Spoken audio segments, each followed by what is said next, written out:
Hello and welcome to this how to build a realistic city in City Skylines tutorial. A tutorial about organic growth of a city instead of to mathematical planning. We'll be picking it up where we left off. We just unlocked the high density areas. First we'll unlock some new tiles so we have some building area. I know that we unlock now also the train access, which will be really useful in the next episode. As you can see, we have a little bit of a power problem. We'll solve that first with, of course, an oil power generator, so we can demolish one of the coal ones, dirty things. And we also have the waste incinerator now, so we can turn garbage into energy. Not a minute too early, because our landfill was full. So let's build some more waste incinerators. And this part of town will have its own incinerator plant, which is a little bit outside of town, of course. You'll see that the noise does not overlap with the residential area, and pollution will stay outside of the city.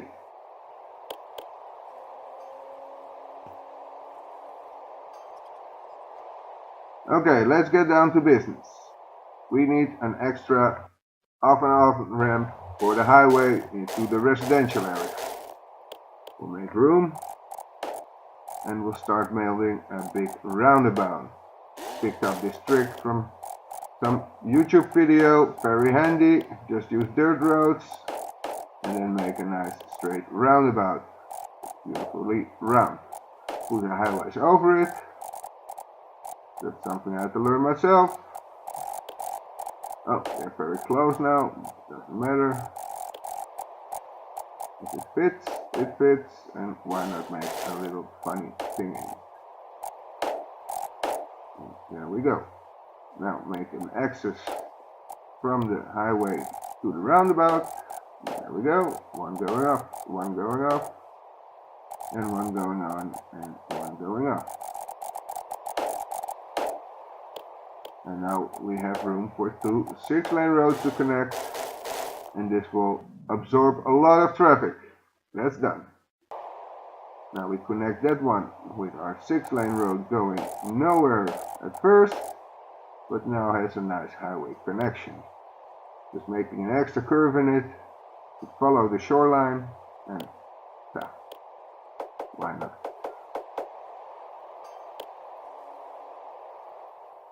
Okay, we also have a problem here. It's not yet congested, but it's going to be soon. So let's make a same kind of entrance and exit here as we just did. So two 6-lane roads connected to a roundabout, and the roundabout connected to the highway.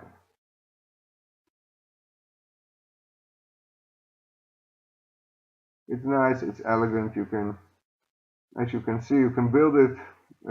If you've done it a couple of times, you can build it really quick, but you can place it anywhere in any situation and just adjust it to the landscape.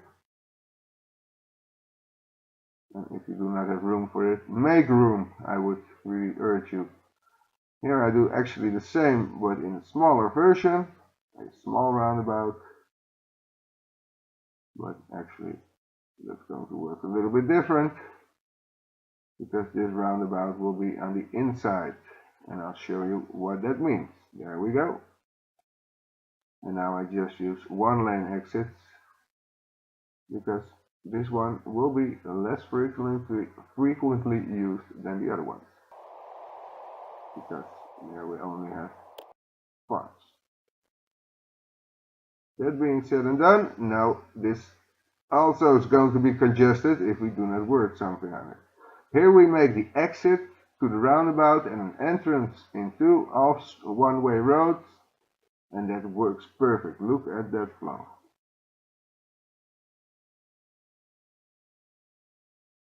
So now let's start building and expanding our residential areas, because we need people again, or at least we have enough jobs.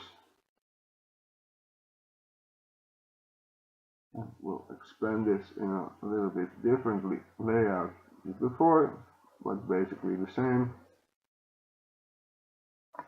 And just following along the 6-lane road.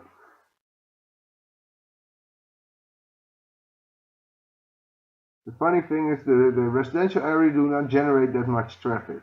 Actually, people going off and to work and people going to schools, but that's about it. That's not heavy traffic. These 2-lane roads can easily handle that. But all the traffic going to the commercial areas, that needs fast access. That's why I actually like these 6-lane roads instead of the 4-lane roads, because with the 4-lane roads, they cannot change lanes, so to say, to make their delivery. Then they would have to go all around the 4-lane road to the right side of the road.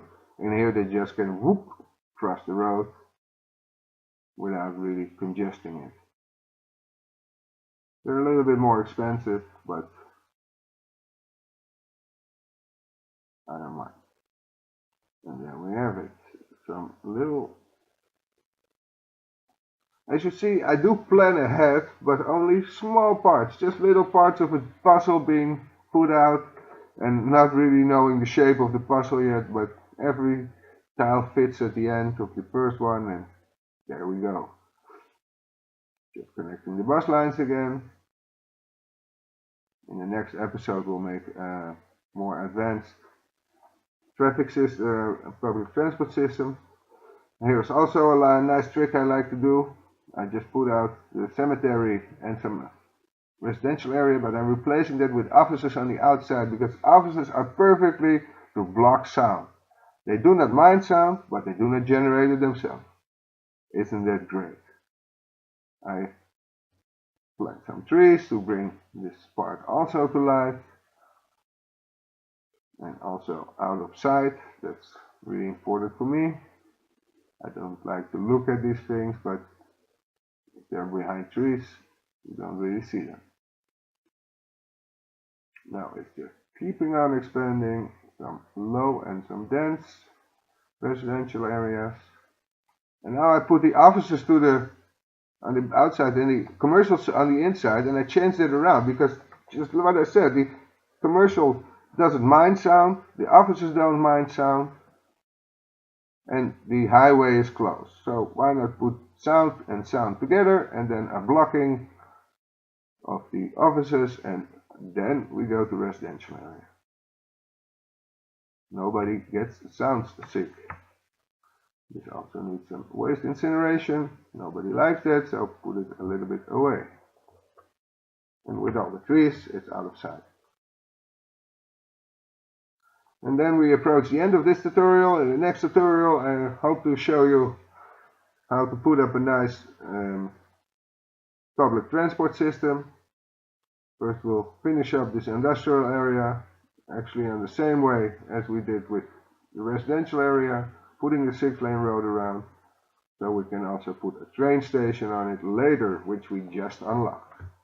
And that will be the topic of the next tutorial: trains and subways. And of course, further development of residential areas. Also probably put out some first of the landmark buildings. Hope to see you soon, and hope I gave you some inspiration again. Look at that industrial entrance and exit. Great.